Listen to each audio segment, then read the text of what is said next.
en el marco del programa de Género, Cuerpo y Sexualidad del Departamento de Antropología Social, con el cual nosotras tres integramos junto con un montón de otros colegas hombres y mujeres. Y si bien nosotras tres lo estuvimos haciendo, en un primer momento también colaboró Valentina Gómez, que luego siguió otros rumbos, y buena parte del libro también resulta de las múltiples discusiones y conversaciones mantenidas con el resto de los colegas del programa. Es un poco para presentarles el libro. Queríamos, y nos llena de alegría y orgullo que nuestros tres comentaristas hayan aceptado. Nos interesaba que fuese gente de distintos palos, por eso Carmen Rodríguez, que es psicóloga y doctora en educación y que trabaja directamente en la intervención o ha estado siempre muy cerca de la intervención con adolescentes de distintos lugares. Luego también Gabriel Tenenbaum, que viene de la sociología y más en un campo de trabajo con jóvenes y adolescentes, de pronto en situaciones complicadas con la ley, pero también jóvenes en situaciones de diversas vulnerabilidades. Y Nidia Viscardi, que también viene de la sociología, pero es de esta casa, que ha venido trabajando con adolescentes en liceos. Entonces nos parecía que iban a ser tres miradas diferentes, que iban a ser tres lecturas distintas del libro, y nos parecía que eso podía enriquecernos a nosotros y para ustedes también presentarlos de otra manera. Así que yo los dejo con Carmen, que arranque. ¿Empiezo yo? Sí, ya que llegaste primero. Bueno, ya que llegué primero. Bueno, muchísimas gracias, buenas tardes, buenas noches ya, a todos, a todas y a todes. Muchas gracias a ustedes por la confianza y por la invitación. Para mí es un honor, lo recibí así. Ellas por distintos momentos nos hemos ido cruzando. En el caso de Susana, hace muchísimos años que nos encontramos en una intervención en una zona de allá de Paso Carrasco, por ahí. Y ahí fue, para mí eran mis primeros encuentros con la adolescencia en otros, porque la mía ya la había transitado. Pero de ahí en más, que ya pasaron más de 2 décadas, es verdad que la cuestión adolescente, ocupa un lugar importante en las tentativas de acompañar, de comprender, Así que me sentí muy honrada por esta invitación en un tema que por lo menos en mi caso es como inagotable en las tentativas de comprenderlo. Este libro, ¿cuánto tenemos? 10 minutos cada uno, 15 minutos cada uno. 15, para no, 10, 15. Para no.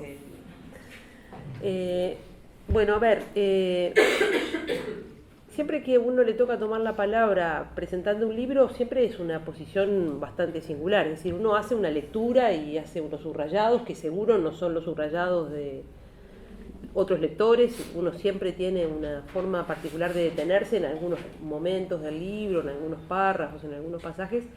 Y eso es finalmente lo que uno hace, contarle a los otros en qué se detuvo, ¿no? Porque es imposible describir todo el libro, no tendría sentido, es nada más que el testimonio de un lector, quizás un poco primero que otros que vendrán ahora, y testimoniar un poco qué le pasó a uno con el libro, ¿no? Yo lo primero que quiero decir genéricamente es que es un muy buen libro, pero sin,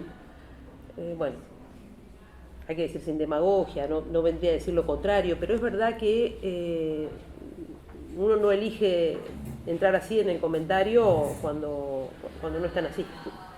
Y yo elijo porque creo que es un magnífico libro por muchas razones. Porque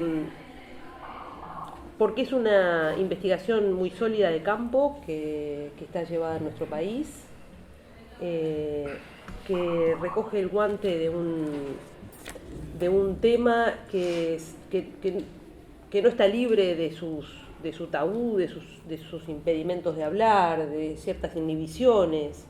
Es decir, hablar de la sexualidad siempre, nos pone ahí en una posición incómoda. El libro en este sentido es un libro delicado, es un libro arriesgado, es un libro que toca el tema con altura, porque no es fácil hablar de la...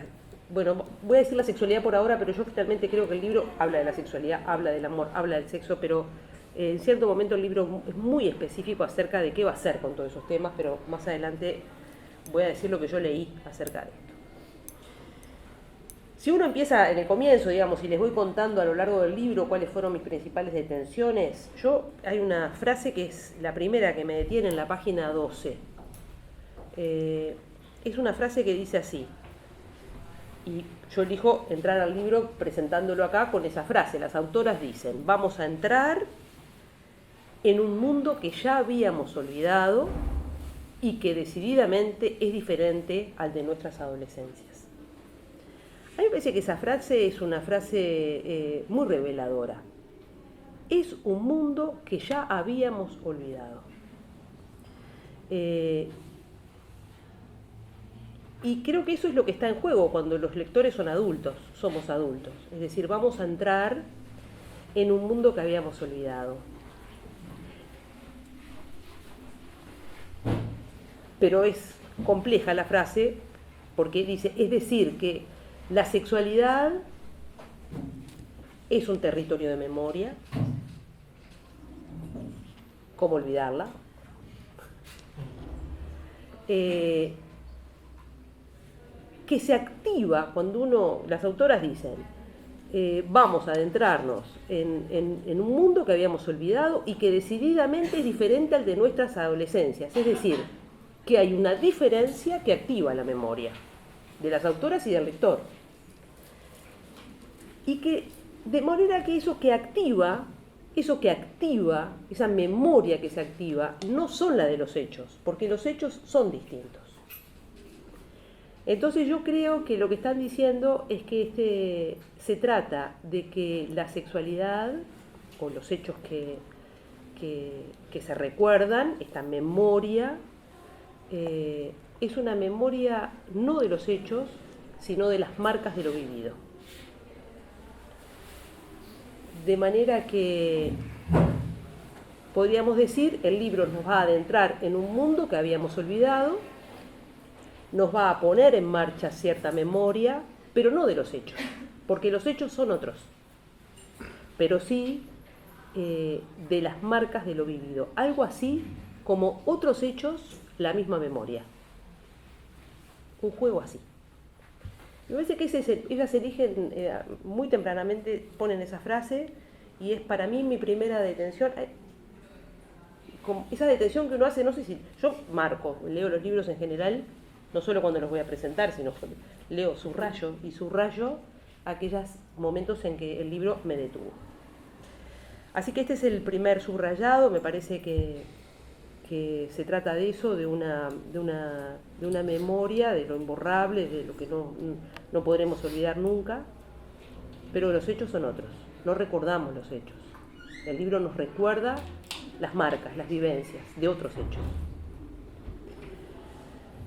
Un segundo punto que, para subrayar, diría que, bueno, el libro, como ustedes saben, lo han visto, consiste en una etnografía.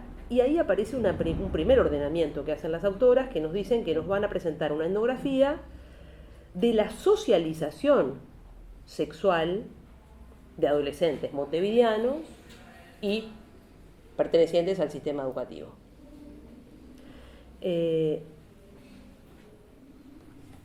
Entonces es una etnografía de la socialización sexual. Está próximo a la sexualidad, pero no es un libro de sexualidad.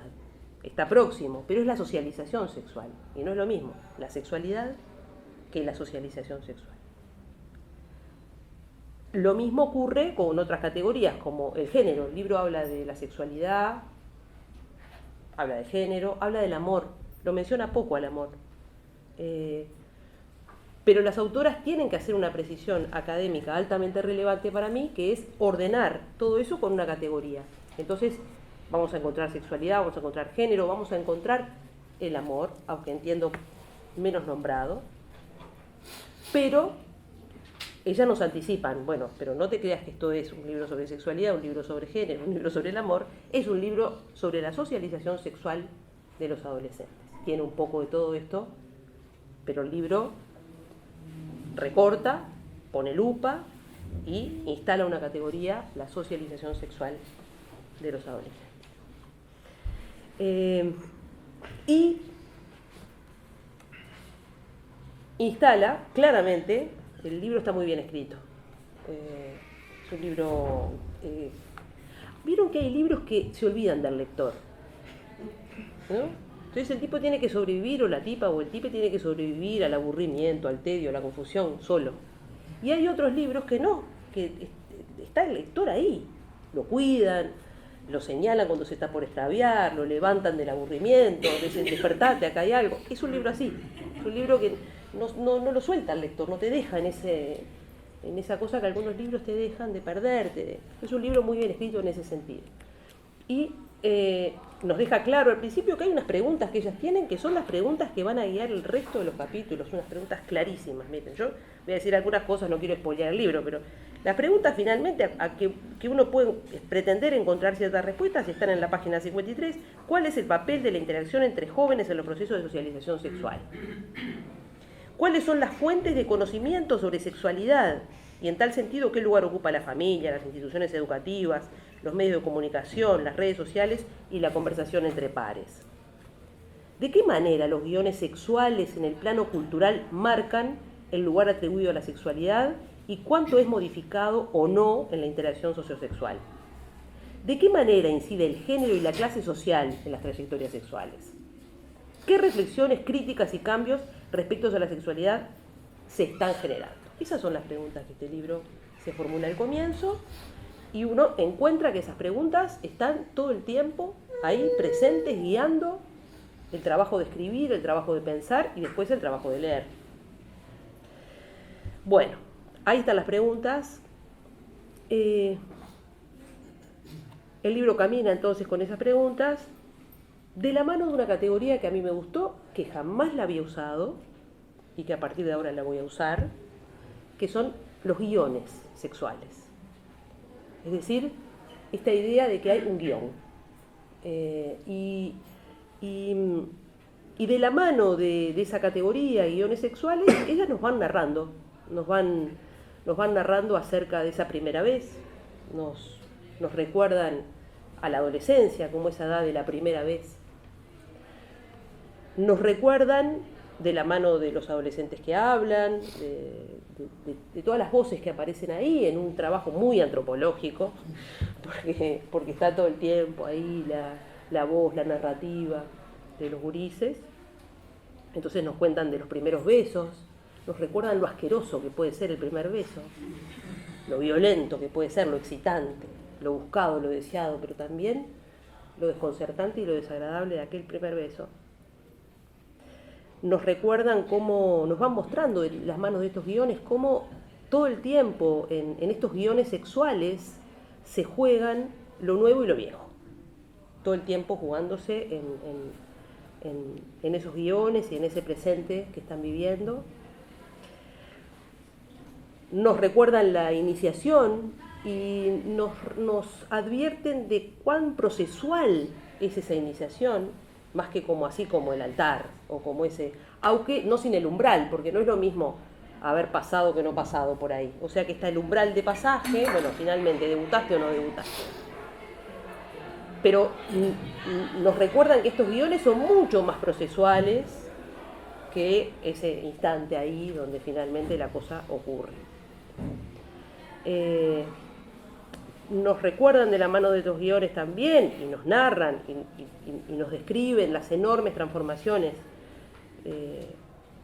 que estamos viviendo a nivel del género, por supuesto, pero siempre en esta son prudentes en esto, porque está la novedad, pero también nos dice, pero también está ¿no? Todo está, hay como está muy cuidada la novedad, pero tampoco hay un embelezamiento que les impida ver que lo nuevo se está jugando también con lo de siempre. Es decir, hay una prudencia también en no entrar en una cosa exaltante, de una especie de neoadolescencia desanclada de todo, como si no hubiera pasado, como si no hubiera tradiciones, como si en los mismos gurises y en los mismos guiones sexuales no se jugara la misma cosa a la vez de manera intermitente.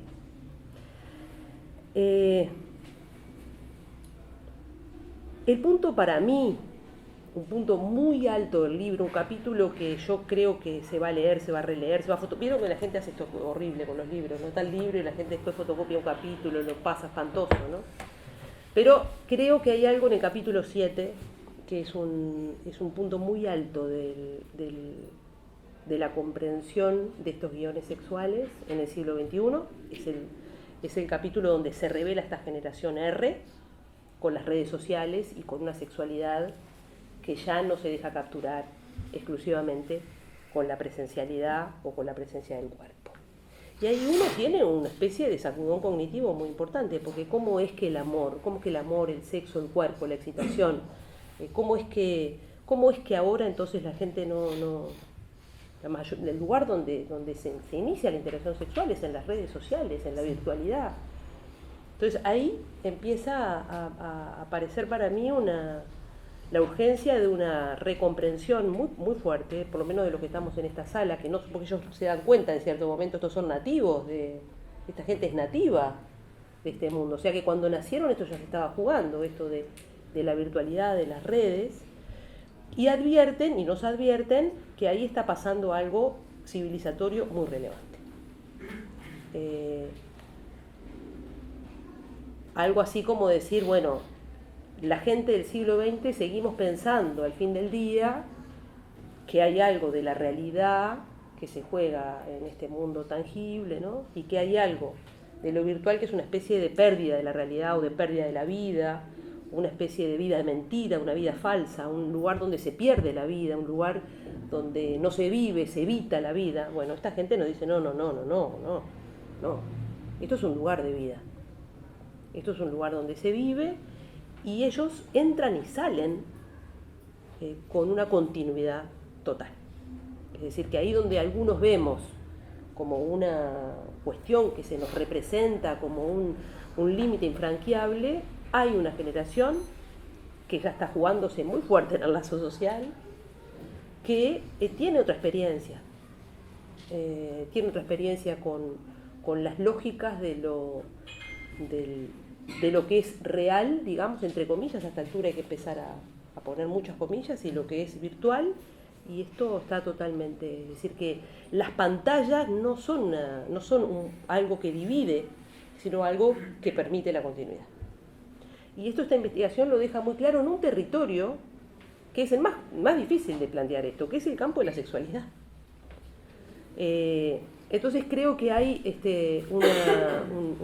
una cuestión muy fuerte acá de entender, nos ayuda a entender a quienes ya no somos adolescentes, que estamos significando la experiencia adolescente con papelitos demasiado viejos, y que hay algo que tenemos que disponernos a recomprenderlo, porque si no le vamos a seguir diciendo cosas a los adolescentes que no va a anclar de ninguna manera con su experiencia.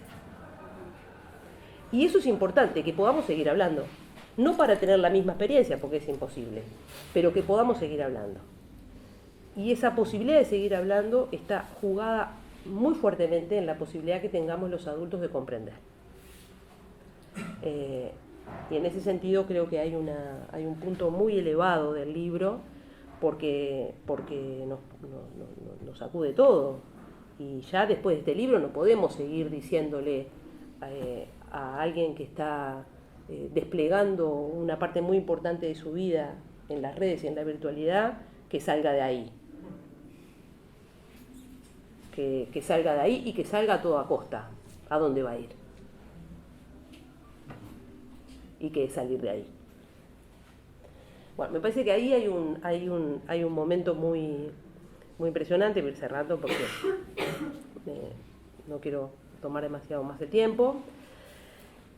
De las redes, es muy interesante cómo aparece toda esta cuestión de ese lugar privilegiado para la interacción erótica, para el intercambio, para la conquista, para conocerse, para ir a buscar algo ahí.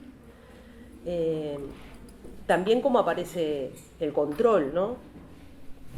Y ese fenómeno tan impresionante que entonces la vida es cuantos likes, y entonces la textura del vínculo con el otro se juega en el like. Y se juega también en el control, porque también empiezan a aparecer esos fenómenos de noviazgo donde dame tu clave.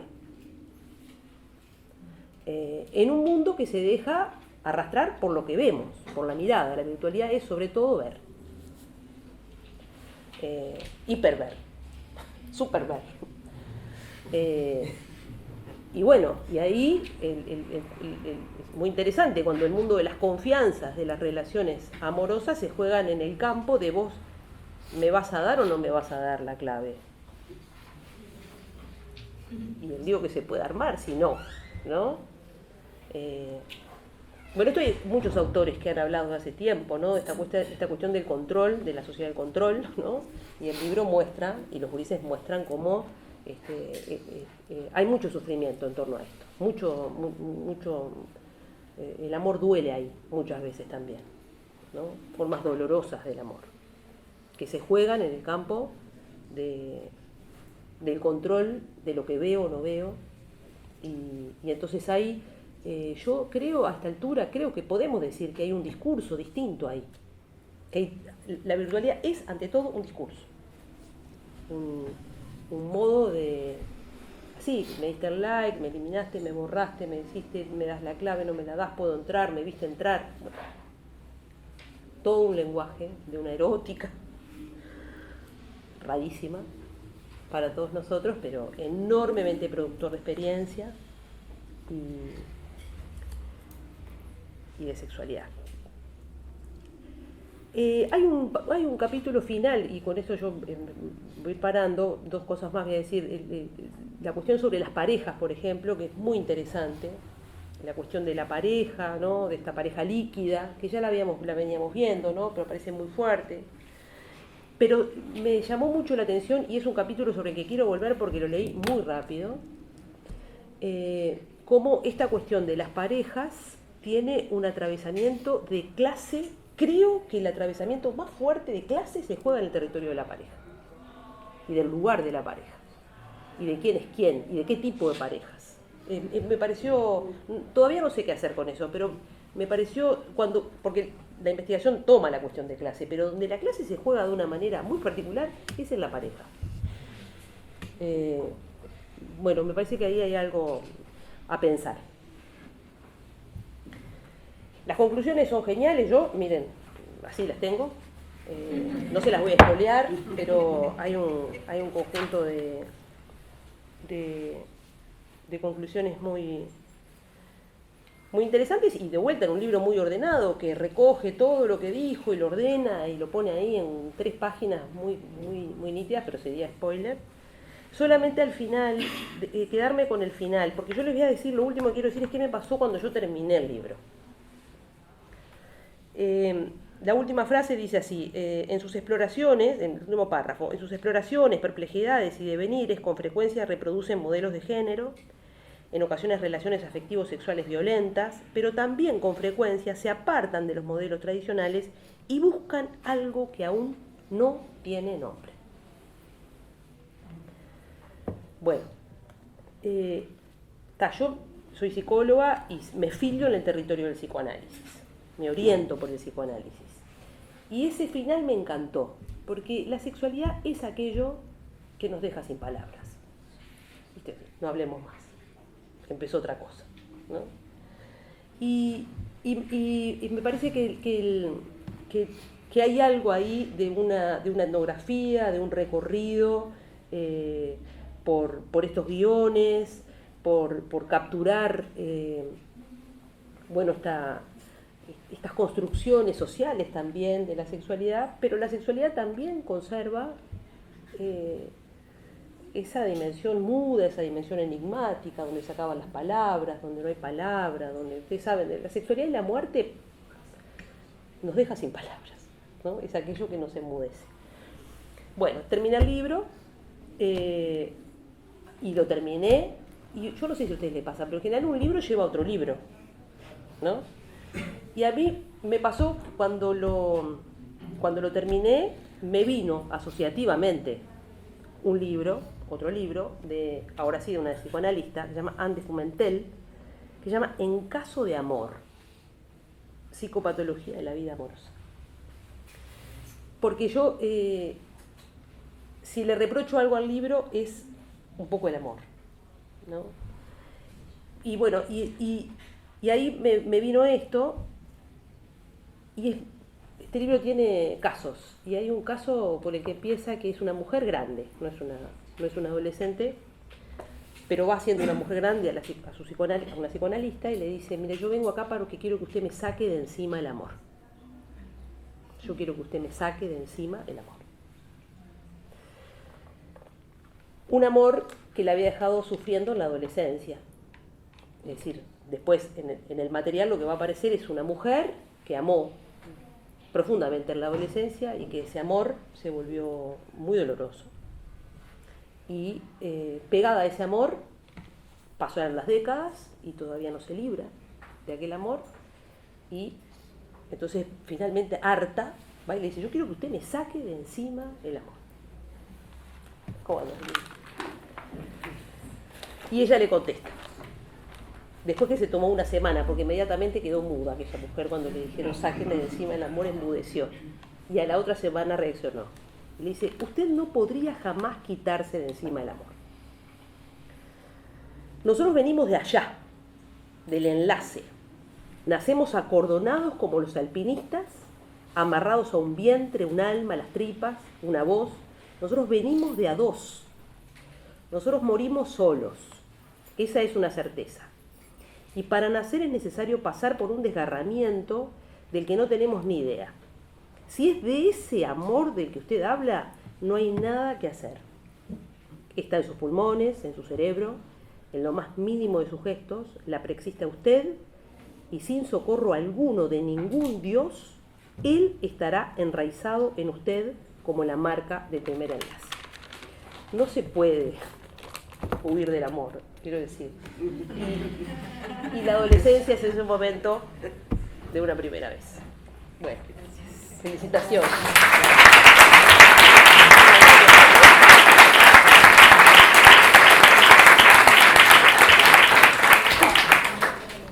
Acá queda una silla, por si alguien se quiere sentar. Muchas gracias, Carmen. Y bueno, y le damos la palabra a Gabriel Tenenbaum para que haga su comentario probablemente desde otro lugar. Bueno, aprovecho a servirme agua potable. Sí. Ya me tomo un vaso, voy por el segundo. Así que capaz que me bajo la botella entera por el contexto en el que estamos. Ustedes saben que este es un bien muy preciado. Sí. Bueno, lo primero, decir lo siguiente. Susana me mandó un WhatsApp, me dijo, está este libro, lo vamos a presentar, me dijo el título, me dijo más o menos el tema, y le dije, pero Susana, ¿es en serio esto? ¿Vos pensás que yo puedo aportar algo acá? Y me dijo, sí, vos exploralo. Lo exploré un poquito, dije, bueno, acá hay cosas como familiares, dale, voy para adelante. Y la verdad es que, como dijo Carmen recién, o sea, después de subrayar y subrayar y subrayar, me encontré con algo sumamente familiar de lo que yo hago, que es en el marco de los estudios sobre el delito, las violencias, a veces vinculados a los jóvenes, otras veces vinculados a los delitos de cuello blanco. Hay algo muy familiar en un libro que, en muy resumidas cuentas, aborda la socialización o las relaciones sociales, sexuales y también de género. Hay algo muy familiar con las relaciones sociales violentas entre jóvenes. Obviamente en el libro aparecen cosas, pero también con las relaciones sociales delictivas en jóvenes y en adultos que cometen delitos de cuello blanco. Y esa va a ser mi desborde, si se quiere, de la presentación, ¿no? Mi lectura personal de la presentación del libro. En un lado hay algo muy estructural que se presenta en el libro, que es rápidamente podemos hablar de esta masculinidad conquistadora, la masculinidad del cazador. Y yo del 2016 vengo trabajando lo que algunos estudios llaman, y bueno, se fue desarrollando también, a veces con la pluma propia, la masculinidad viril en el campo del delito. ¿Tá? Entonces encontré algo muy familiar y me hizo mucho sentido la invitación y le agradezco profundamente. ¿Cómo encarar una presentación de un libro? Carmen ya dijo algunas cuestiones que comparto sustantivamente. Acá va a haber un sesgo de cómo se aborda una presentación de un libro, de lo que uno atiende, le presta más atención. Pero en cuestiones generales yo quiero resaltar lo siguiente. Algunas cosas suscribo totalmente a lo que dijo Carmen hace un rato. La pluma que está detrás de esto es excelente, es muy buena, se lee rapidísimo. Y otra cosa que me gustó mucho es que en cada tramo del libro hay un diálogo permanente entre la información empírica relevada y el modelo teórico que ustedes presentan.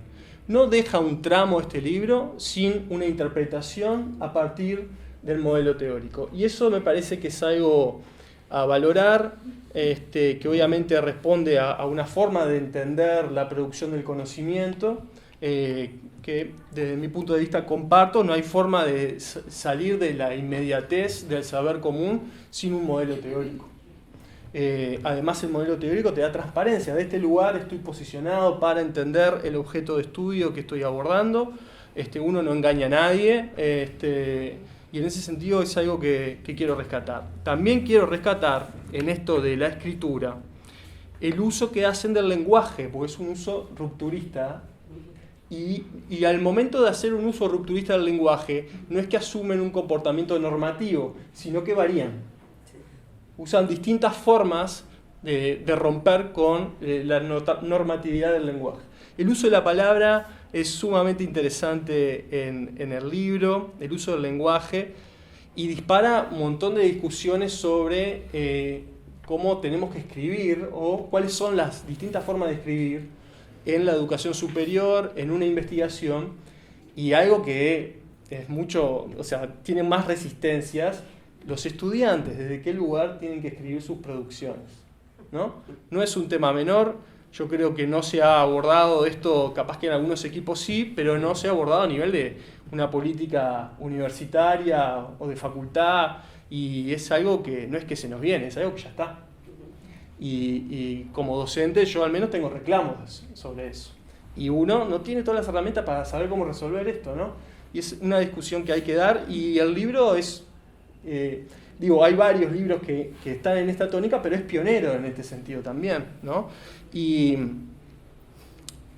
no es menor este comentario, no es superficial, la estética es re importante, tiene un valor muy importante, un contenido muy fuerte, y me parece que es algo que hay que resaltar. Y de vuelta, no hay parte sin pienso teórico, y eso es algo que me parece importante a subrayar. Bien, el libro, bueno, explora trayectorias corpoafectivas sexuales de adolescentes montevideanos.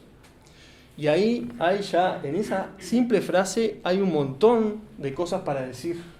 El libro nos habla de los cuerpos, de los afectos, del deseo erótico regulado por la sexualidad. Y acá también hay otra parte que me parece muy ingeniosa, como muy bien lograda en el libro, el diálogo entre la agencia y la estructura. Continuamente el diálogo entre la agencia y la estructura. Una pegada, como dijo Carmen, el uso del concepto guiones sexuales y particularmente los guiones culturales, ¿no? Ir por esa tradición me parece que es muy buena, es una categoría explicativa que, si bien es muy poderosa para hacer estos diálogos, depende de ustedes hacerlos también, a partir de la información empírica. Y eso es algo que me pareció fenomenal, cómo se negocia, cómo los jóvenes negocian con la estructura, cómo tratan de reflexionar, criticar, apartarse de lo heteronormativo, negociando, desajustándose, pero a veces también no les queda otra, son conscientes, y a veces no son conscientes de eso y lo reproducen. Y sobre eso me quiero detener más adelante. Entonces, bueno, el aparato teórico es sumamente importante, se destaca Simon y Gagnon, pero también se destaca Pierre Bourdieu, y hay un montón de teoría sociológica, antropológica, en fin, internacional, pero también quiero destacar la valoración de autores nacionales, que hay un montón.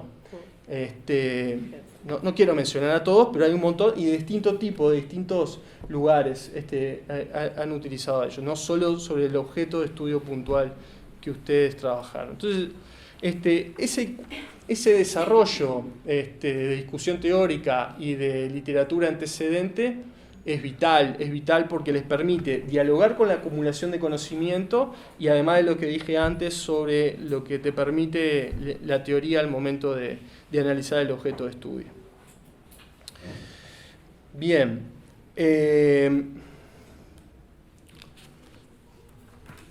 Hay otra cosa que me parece fenomenal, que no es una pregunta de investigación, son varias las preguntas de investigación, son varias. Algunas creo que se abordan en cada capítulo, otras veces son transversales, se encuentran en varios lugares. Pero hay una pregunta que ustedes formulan, que es más general, que no aparece como pregunta de investigación puntual, pero que todo el tiempo está ahí haciendo tensión. Y es lo siguiente. En el marco de el logro de nuevos derechos, del desarrollo de movilizaciones, institucionalización de movilizaciones, proliferación de organizaciones sexuales, sobre género, en fin.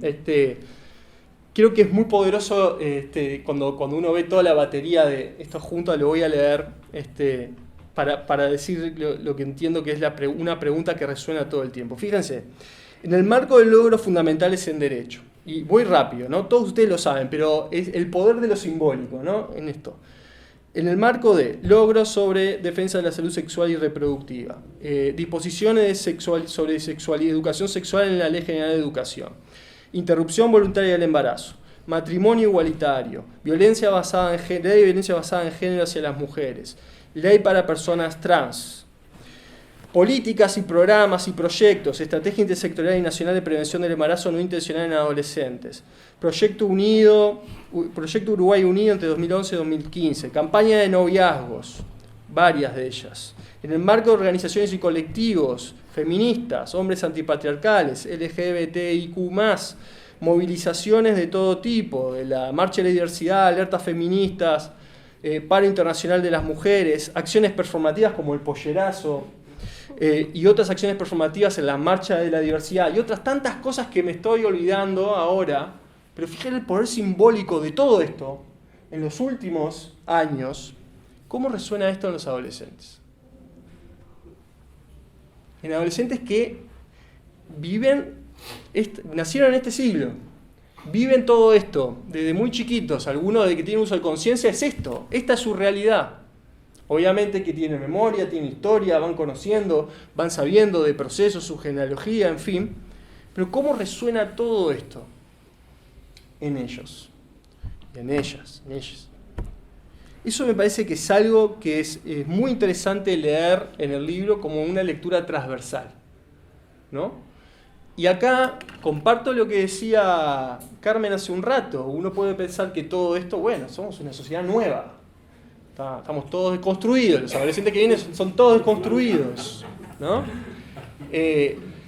Y claro, las autoras evidentemente no caen en eso, pero tampoco caen de hecho a veces dicen que en ciertos grupos es lo políticamente correcto pararse de ese lugar, porque claro, también empieza a operar eso, ¿no? Ese mecanismo.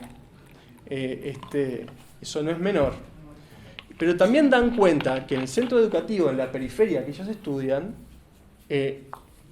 no quiero ser determinista, pero estas cosas todavía no han resonado capaz, o no con la fuerza lo que lo hace en el centro educativo que está en la zona céntrica. Esto dispara un montón de cosas.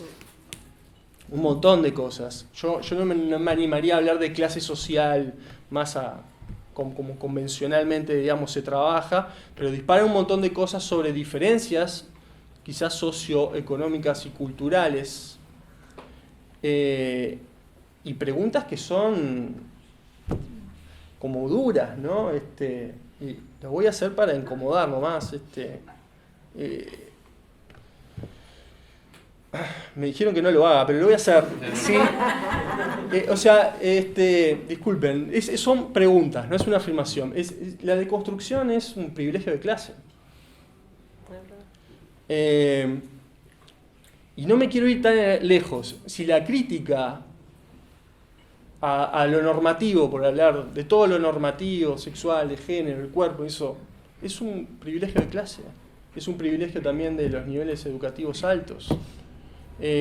Obviamente que no está resuelto en el texto, no le quiero cargar al texto todo eso, porque ellas eligieron 2 centros educativos que claramente tienen sus diferencias, pero capaz que, y no es un reproche esto, pero cuando uno quiere tratar de investigar esto que les estoy diciendo, faltaban otros centros educativos quizás socioeconómicamente altos que son conservadores, porque también los hay, ¿no? Entonces, no quiero tampoco caer en reduccionismos, pero es una pregunta que está ahí.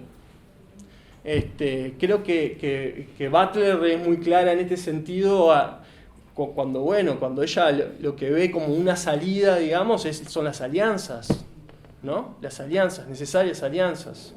En fin, y es una discusión que está presente y resuena acá y bueno, incomoda y bueno, ¿para dónde agarro acá? Y no hay como respuestas rápidas, obviamente, pero es algo, me parece que maravilloso, que atraviesa el texto, que atraviesa completamente el texto. Lo dije y no pasó nada. Está todo bien. Ahora. Por ahora. Bueno, miren, ahora voy a entrar en esta primera parte que les dije. Yo, de vuelta, vengo del campo de estudios del delito. Y acá cuando leía el texto vi algo sumamente familiar, que ya se los mencioné, que es una cuestión, un condicionamiento estructural. Ellas hablan del condicionamiento estructural de la masculinidad del cazador, del conquistador, más bien hablan ellas. También yo creo que se puede leer de la masculinidad del cazador. En fin, hay muchas figuras que nos permiten pensar este tipo de condicionamiento estructural que están sumergidos puntualmente en los varones, porque a mí me interesa sobre todo hablar del delito. Y lo veía muy familiar con los estudios sobre el delito relacionados con los jóvenes, pero también con los delitos de cuello blanco, en relación con la masculinidad viril, ¿no? Esta masculinidad viril, hablando rápidamente, que se caracteriza por el uso de la fuerza, que se caracteriza por generar obediencia en los otros, por vencer, por una suerte de estar de una forma, en un camino obsesivo por la competencia justamente para vencer, para ganar, para obtener logros, ¿no? Donde, de vuelta, el uso de la fuerza, el sometimiento hacia el otro es fundamental. Esto se entiende en el marco de las relaciones de poder. Las relaciones de poder le da todo a la masculinidad viril justamente como su campo de acción. Y acá yo veía un montón de relaciones con esto, y les voy a anunciar algunas. Yo me detuve mucho en Lucas, en una cuestión muy puntual que dicen de Lucas, una de las adolescentes con quienes mantuvieron una conversación. Lucas se autodefine gay y narra una experiencia en un pasado reciente, muy cercano, donde sus pares, y en un momento dice todo el mundo, donde todo el mundo me exigía que le dé un beso a mi novia, porque hasta ese momento no le había dado un beso. Dice, no solo mis pares, dice textual, todo el mundo, la estructura, ahí, todo el mundo, ¿no? Como el sentido de eso, ¿no? Y dice Lucas, fue un beso forzado, claro. Dijo, fue incómodo, pero también dijo, fue horrible. ¿No? Ellas hablan con ese caso de la opresión de la heterosexualidad compulsiva, ¿no? De esa presión, de esa estructura que está ahí, y Lucas le tenía que dar el beso. Al dar el beso, Lucas se libera provisionalmente, situacionalmente, de esa presión, de esa angustia que le provoca esa presión. Pero de lo que no se libera Lucas es de sí mismo, de cómo él se siente, de ese desencuentro con sí mismo. De eso no se libera Lucas. La presión está ahí constantemente. Y esto, desde los estudios sobre el delito, tiene total sentido desde, por ejemplo, David Matza, sobre cuando nos habla de la angustia de la masculinidad. Matza dice lo siguiente. Los años 60, aparte, ¿no?, del siglo pasado, ya hace un buen rato. Matza dice lo siguiente: los jóvenes varones se sondean, se vigilan, constantemente, sistemáticamente se están vigilando para que demuestren su masculinidad viril. Cuando no la demuestran, van acumulando esa angustia de masculinidad. La van acumulando, la van acumulando, la van acumulando. Hasta un momento que no tienen otra que demostrarla. Demostrarla significa asumir una actividad de riesgo que puede ser cometer un delito. Quizás ese joven, varón, sondeado por sus pares, sondeados por todo el mundo, como dice Lucas, no tenía otra que cometer el delito, pero él no quería cometerlo, pero lo cometió. Y eso tiene consecuencias, ¿no? Hoy, por ejemplo, posterior a Luke, un adolescente que comete, imagínense, una rapiña, va perceptivamente, como mínima, 2 años privado de libertad. Pero imagínense que ese adolescente, y la rapiña es uno de los delitos más frecuentes que cometen los adolescentes, imagínense que ese adolescente no quiso cometer la rapiña, pero lo hizo por angustia de masculinidad. No vale la pena seguir porque está claro hacia dónde voy con la reflexión. Y lo que es yendo un poquito más allá, como le pasaba a Lucas, cometen la acción, concretan esa acción para sacarse esa presión, pero el tema consigo mismo no lo resuelve. No queda resuelto. Se desencuentra consigo mismo la persona.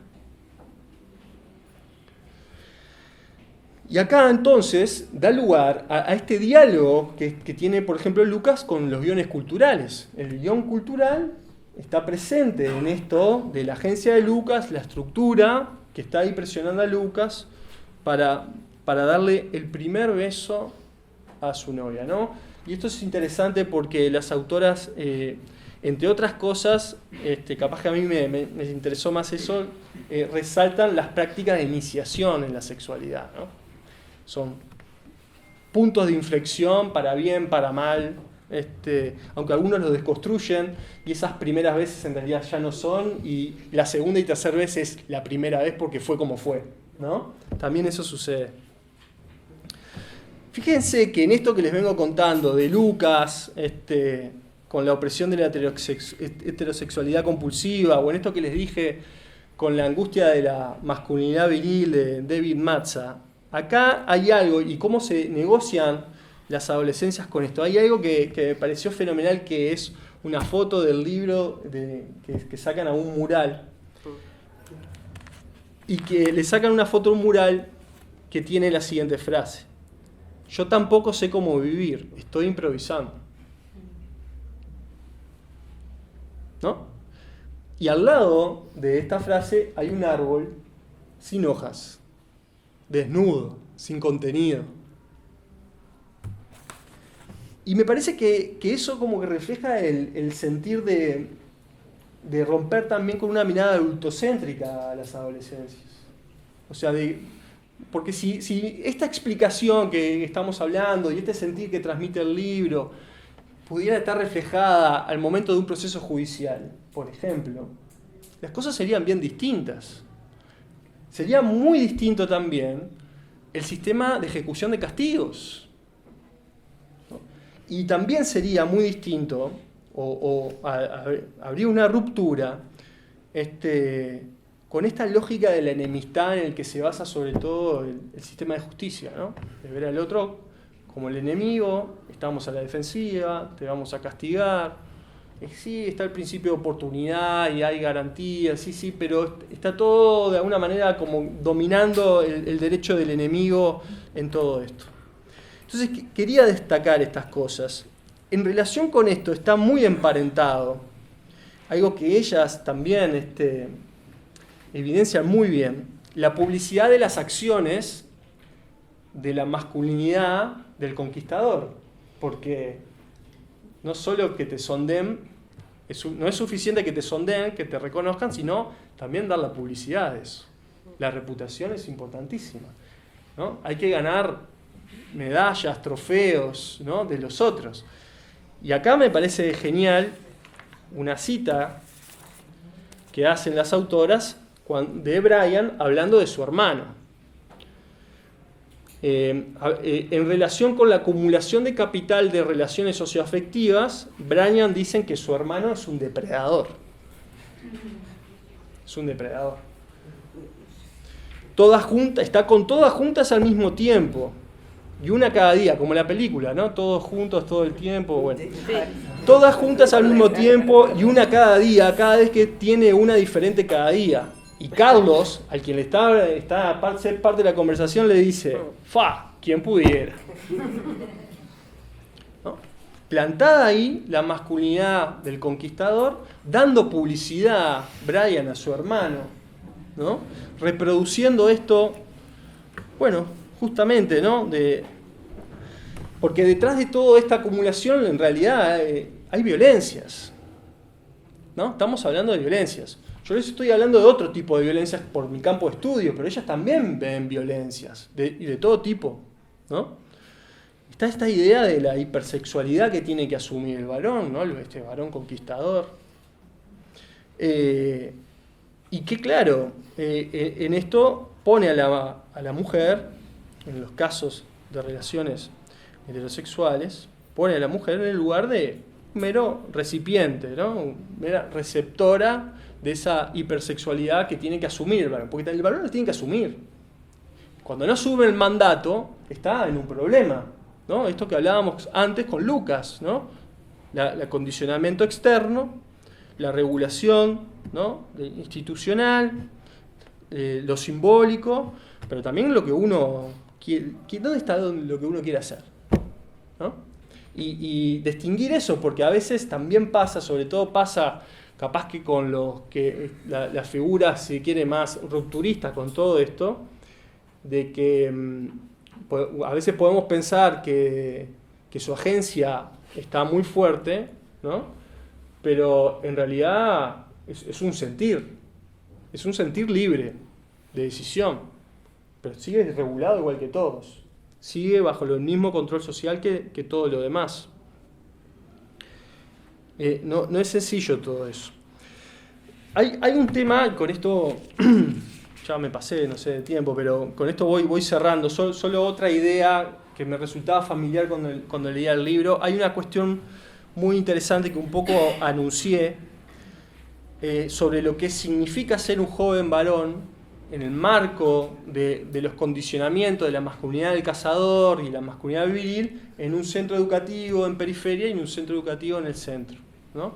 Este centro educativo en la periferia está caracterizado, como dicen las autoras, por jóvenes de bajos recursos, con deserción educativa, y me animaría a decir con algunas cuestiones o dificultades de desempeño también educativo, ¿no?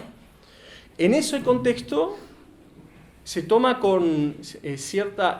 hay una falta, si se quiere, de crítica hacia justamente, bueno, esto que las autoras nos vienen hablando, que actúa como mecanismo de violencia, condicionamientos, etcétera, ¿no? Entonces, claro, acá emerge la pregunta de por qué para estos jóvenes, ¿por qué falta como autocrítica, o si quiere, o falta de visibilidad, ¿no?, de estos condicionamientos y violencias que ejercen hacia otras mujeres y hacia otros varones? ¿Por qué son más propensos quizás al ejercicio de la violencia que los jóvenes de centros educativos que están en el centro, que capaz que son más progresistas, mejor educados, de un estrato socioeconómico un poco más alto? ¿Por qué? ¿Por qué se da esto, no? Hay una pregunta ahí que yo se las planteaba incomodando y le decía que me dijeron que no lo diga y se lo dije igual. Bueno, ¿por qué se da eso? ¿Por qué se da eso? Bueno, yo también con los estudios sobre el delito juvenil, hay algo que rompe mucho la cabeza, ¿no? En el sentido de que, ¿por qué razón, de alguna manera, los delitos que cometen los jóvenes varones se dan de forma más preponderante en aquellos contextos de bajos recursos, vulnerables, de clases bajas. Muchos de ellos ya han desertado el sistema educativo, ¿no? El ejercicio de la violencia. ¿Por qué se da más? El ejercicio de la violencia asociado a la comisión del delito, ¿no? Siempre en ese sentido. Y acá, bueno, es algo que sí, que una interrogante que continuamente nos sale en los estudios, y que tratamos de encontrarle una vuelta, ¿no? Hay gente que dice en el sentido común, bueno, los jóvenes que ingresan a actividades delictivas como el tráfico de drogas, que es una actividad de riesgo muy alta, donde la pérdida de la vida es algo factible, algo que pueda pasar. Bueno, el sentido común dice, bueno, se ingresan a esas actividades porque no les importa su vida no tiene ningún sentido. De lo contrario no entrarían, no ingresarían en esas actividades, ¿no? Bueno, pero fíjense lo siguiente. En el marco de la masculinidad viril, en un contexto socioeconómico donde se niega o las vías de acceso a la promoción social son muy difíciles, en una sociedad con movilidad social ascendente cerrada, trabada, prácticamente imposible, viviendo en comunidades segregadas, donde hay lazos débiles con actividades de participación, educación, trabajo, recreación. En esos casos, con esa población, lo que surge es que el ejercicio de la violencia en un orden patriarcal es una forma de integración social. Y eso es muy fuerte que pensarlo de esta manera. Porque si tus mecanismos de integración social convencionales te son negados, vas a buscar alternativas, no hay otra. Vas a buscar alternativas porque vos querés formar parte de eso. Vos querés que tu vida tenga un sentido, tu vida tiene sentido en sociedad, incluyéndote en esa sociedad. Vos querés que tu vida sea llorada, que tu vida valga, que tu vida sea una vida digna de vivir. Vas a buscar una actividad de integración social, una práctica de integración social. Lamentablemente, en el orden patriarcal que vivimos, el ejercicio de la violencia genera reputación, genera logros, genera respeto, es una vía de integración social. Entonces, claro, el ejercicio de la violencia atada a la comisión de un delito es más preponderante claramente desde este argumento, en el marco de los condicionamientos de la masculinidad viril, con jóvenes desligados de actividades participativas, con movilidad social cerrada, con reproducción de la desigualdad, es lo más probable que ocurra. Porque es una vía que está a la mano para integrarse a la sociedad. Entonces, y ato con lo que ustedes dicen acá, es más probable que se neutralice los condicionamientos heteronormativos en el centro de periferia, porque si no, le está sacando su vía de integración.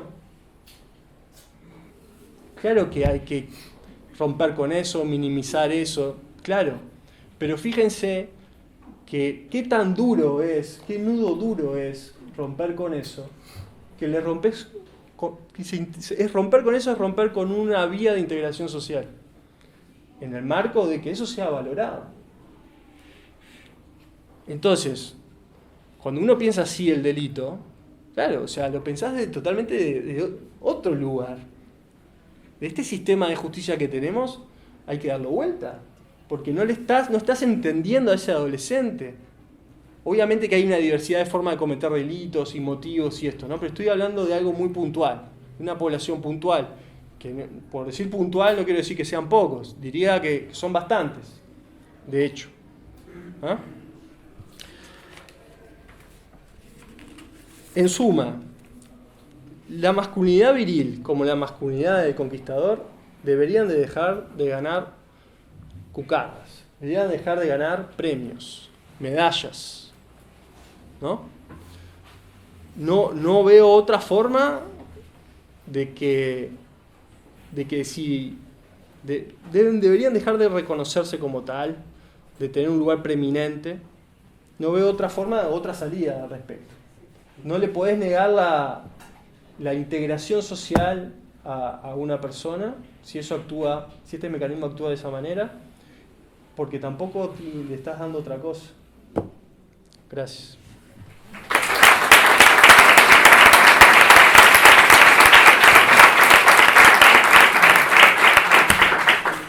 Muchísimas gracias, Gabriel. Bueno, y ahora Lilia Viscardi, que llegó de lengua afuera después de dar clase, así que muchísimas gracias por el esfuerzo. No, gracias a Susana, a Emilia y a Fernanda por esta posibilidad. Mil disculpas por el retraso. Intenté ajustar todos los calendarios, pero bueno, no siempre es posible. Bueno, también coincido con muchos de los planteos que hicieron Carmen y Gabriel.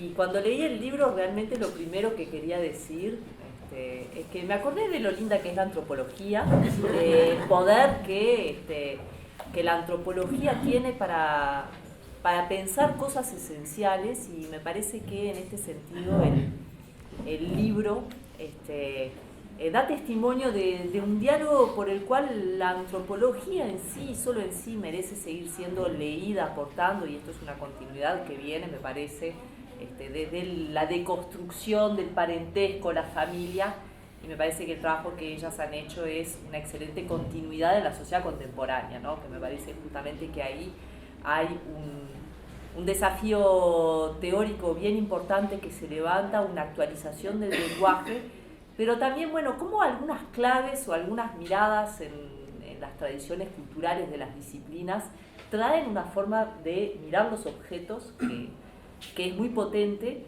y en este sentido me parece evidentemente que la opción por la noción de los guiones sexuales tanto permite, sin detenerse excesivamente en eso, pero traer esa riqueza de la deconstrucción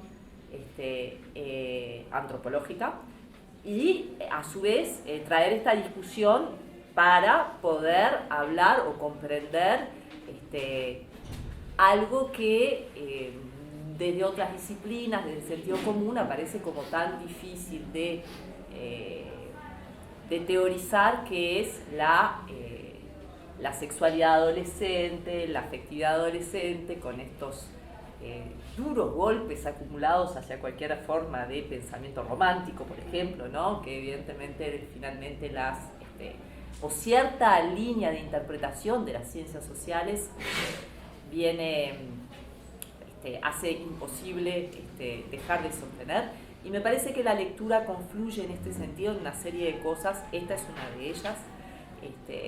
Evidentemente la cuestión muy difícil, si uno quiere dialogar con los adolescentes o con los sujetos desde su agencia respecto de qué les pasa, no solamente por el mandato del amor romántico, sino porque en general las ciencias sociales son una bestialidad para cualquier sujeto que esté tratando de entender lo que le pasa en un momento que se quiere sentir sujeto. Y entonces, bueno, sea, digamos, en los años 60 la violencia de los feminismos que decían, no, esto es un amor, es un impulso hormonal, esto se te va a pasar, bueno.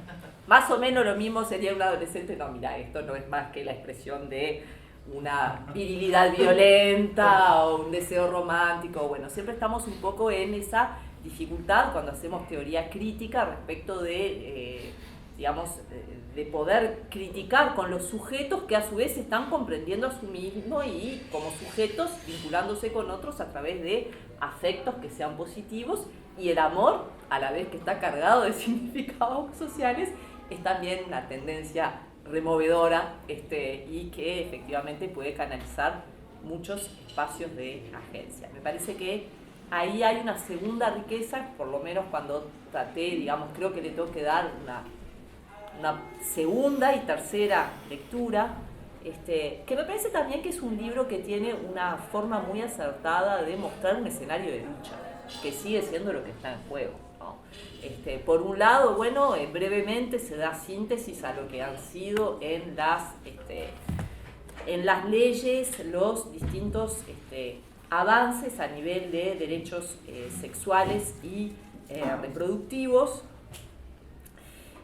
me pregunto si, digamos, en esta linealidad la ley de corresponsabilidad vendría a ocupar un lugar. Creo que sí, forma parte de un proceso de lucha, de avances, de retrocesos que muestran cómo pueden existir en un país normativas en conflicto y que son válidas para todos los sujetos que están construyendo su experiencia, en el sentido, evidentemente, que pensar la posibilidad de la tenencia como algo que no entra en conflicto con la violencia sexual hacia niños o adolescentes, muestra una filosofía que da cuenta de las oposiciones. Por lo tanto, si tenemos, a mi juicio, irracionalidades de este tipo, pero a juicio de otros, continuidades o bondades del sistema legal, eso se va a reflejar, y es lo que me parece interesantísimo ver, en guiones sexuales que evidentemente en la práctica materializan un conjunto de visiones, de perspectivas de un campo en lucha. Y ahí creo que uno puede darle a estos guiones, el libro abre tanto a la posibilidad de una lectura pesimista u optimista para cualquiera de los marcos normativos, y en este sentido es que me parece que la riqueza de la antropología está en el sentido de que, bueno, si bien creo que se toma postura, se toma predefinición, también se deja, se encuentra a través de un uso de la noción de trayectorias, la noción de guiones sexuales, bueno, la posibilidad de un análisis que por lo menos siempre se va a traicionar un poco, pero que trata de mostrar lo más objetivamente posible la posibilidad, disculpen la repetición, pero la existencia de estas diferentes posturas en la experiencia juvenil, con primacía de algunas claves de lectura que parecen en la experiencia, aunque uno vaya, como dijo Gabriela, a buscar en algunos lugares que pueden sobre representar alguna visión, que muestran de alguna manera también la existencia de la lucha y la transformación generacional. Y cuando digo transformación generacional, no sé en qué sentido lo digo, porque no sé hacia dónde vamos, de alguna manera, ¿no? Creo que eso es los avances, los retrocesos. Lo que creo que es muy significativo para los adolescentes y los jóvenes es que el concepto de género es un concepto que se puede politizar, que aunque haya una naturalidad, desde mi punto de vista, de la virilidad o de las masculinidades que se sigue imponiendo, aún hoy hay que ponerla en discusión, y eso es un cambio generacional muy importante, que puede retroceder o que puede seguir avanzando. Desde la cuestión justamente de la agencia, teóricamente también es bien interesante la cuestión de los guiones y de las opciones, porque por un lado, evidentemente, digamos, una perspectiva como la de Bourdieu, que es una perspectiva muy rica, que si uno lo mira desde el lado de, digamos, o por lo menos cuando me miro como algo que creo que soy feminista y pienso que duro que debe haber sido para todas las antropólogas, para Elitier, cuando vieron cómo la dominación masculina escrita por Bourdieu, que traducía lo que todas ellas venían contando, tuvo tanto éxito en la interpretación, porque lo dijo Bourdieu, que es un hombre, o sea que seguimos de alguna manera, ¿no? Que viene primero, si el huevo o la gallina, qué difícil es decir algo que sea escuchado si no lo dice un varón, o sea que ahí es como siempre lo mismo, bueno, pero eso tuvo un efecto. Y lo de Bourdieu es muy significativo en dos planos que están presentes en el libro. Primero, toda la postconstrucción, familia, trayectorias, la noción de trayectoria, la recuperación de trayectoria. Y para los que vivimos en el mundo sociológico, el libro es muy importante porque muestra la posibilidad de analizar trayectorias fuera de un cuerpo de datos únicamente cuantitativo y basado en en la deserción, como se decía antes, en la desafiliación, en la continuidad. O sea, la discusión sobre trayectorias es una discusión que se puede dar desde el punto de vista cualitativo y abordando experiencias que no tienen que ver solo con lo educativo, sino justamente con este tipo de construcciones, por un lado, y por otro lado, porque la dominación masculina, y hay un planteo sobre el cambio social, y este es un libro sobre el cambio social. Es decir, que en definitiva, muestre lo que muestre, muestra o da cuenta de la posibilidad de un cambio, en el cual justamente, por un lado, una normativa que es el resultado de una lucha, ¿no? Porque esas leyes no es que llegaron porque alguien se iluminó, sino porque los colectivos, feministas, trans, distintas generaciones lograron materializar algunos sentidos y como todo drama social, al ser legitimados y al materializarse, se observó también una reacción, ¿no? Que, digamos, cala en la ley de padres responsables, en la aprobación de esta última ley a la que me referí, y que dan cuenta de la tensión. Y ahí, por un lado, yo creo que los adolescentes, estos guiones sexuales que no están politizados, que se perciben desde la voz de los agentes, pero también van a dar cuenta de esta lucha descarnada, que tiene toda esta complejidad de la adolescencia. En este sentido también creo que mostrar los guiones sexuales, mostrar la experiencia, más allá de las conclusiones, muestra dos cosas dramáticas a nivel de la sociedad, y es por un lado que el periodo de libertad que seguimos teniendo es escaso. Pensemos también que aún cuando vamos a mirar a adolescentes que están en un contexto en el cual pueden habilitarse mayores experiencias o mayores discursos, a pesar de esas restricciones, ahí se siguen jugando un conjunto de sentidos respecto de masculinidades, virilidades, que más bien muestran la preeminencia de algunas prácticas o algunos sentidos, pero también fuertes resistencias, otras construcciones, otras alteridades en un periodo de la vida que va, de acuerdo a la definición de moratoria social, hasta entre los 14, 15, 19, y después nos falta la otra pata, ¿no? ¿Qué pasa con esos guiones en la vida adulta, donde además la sociedad ya no da la posibilidad de experimentar? O sea, de alguna manera sigue siendo un periodo donde, por un lado, el adolescente podemos decir que conforma su guión con muy poca conciencia de lo que lo determina, porque en general creo que eso es lo propio de la juventud, uno siente como propio algo que es en realidad, que por otro lado sigue siendo efectivamente un espacio donde hay mayor, aparentemente, contraposición, o bueno, que se juega toda la toma de conciencia, ¿no?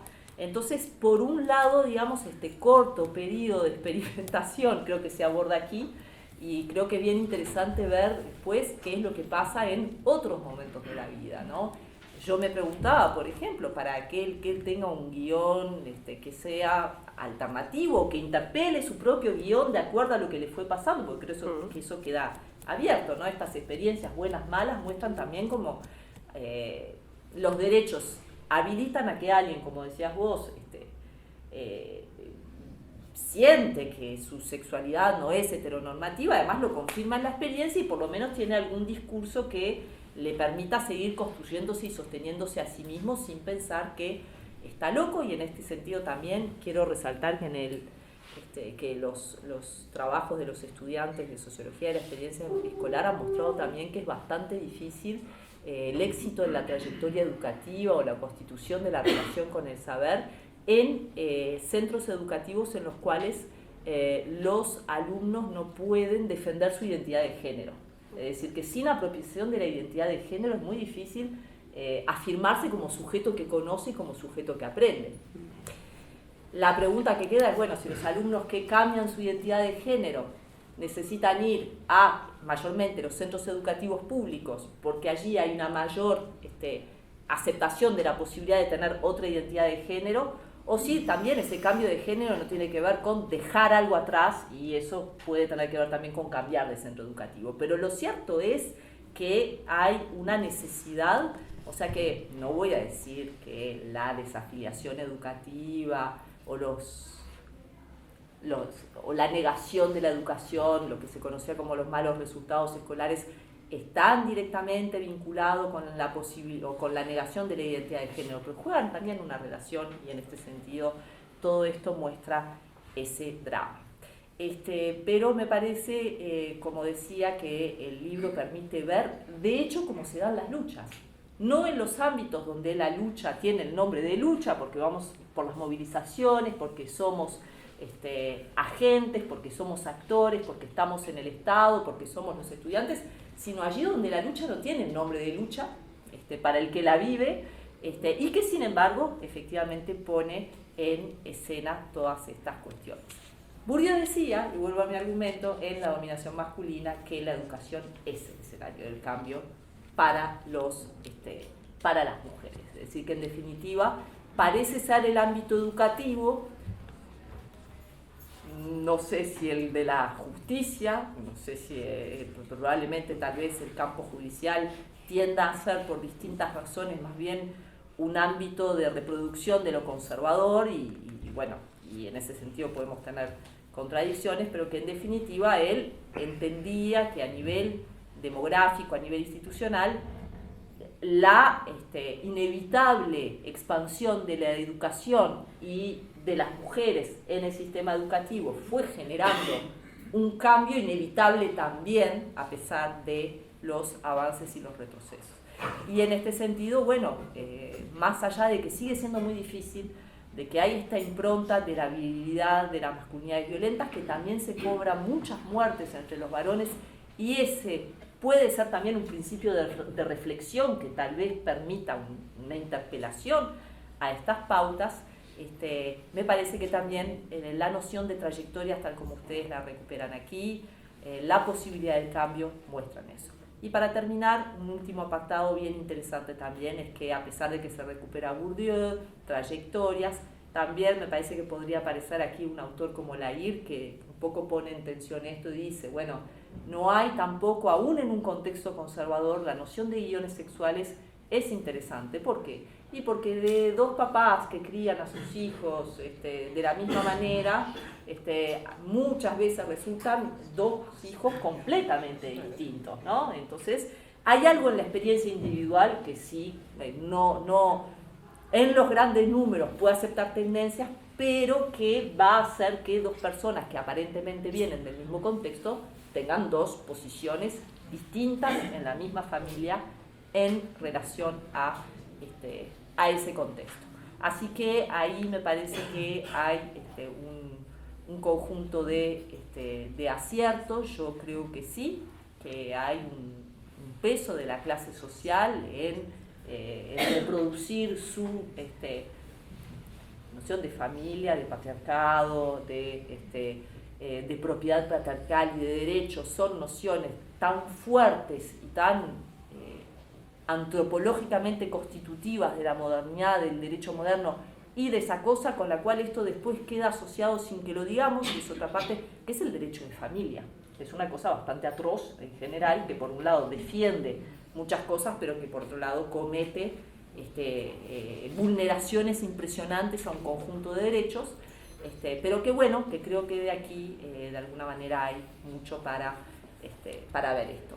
Por aquí quiero repasar que no me haya olvidado de ninguna de las cuestiones que quería tratar, pero básicamente, y la vida cotidiana, ¿no? También pensar la cuestión de la vida cotidiana, estudiarla, analizarla en lo que tiene de rico en sus construcciones, creo que eso también tiene. Y Montevideo, aparece Montevideo, es un libro muy interesante, es importante que el Uruguay se conozca, y es interesante también cómo actores en situación se ponen allí de distintas maneras. Así que me gustó mucho leerlo y espero que la gente también tenga la oportunidad de ir.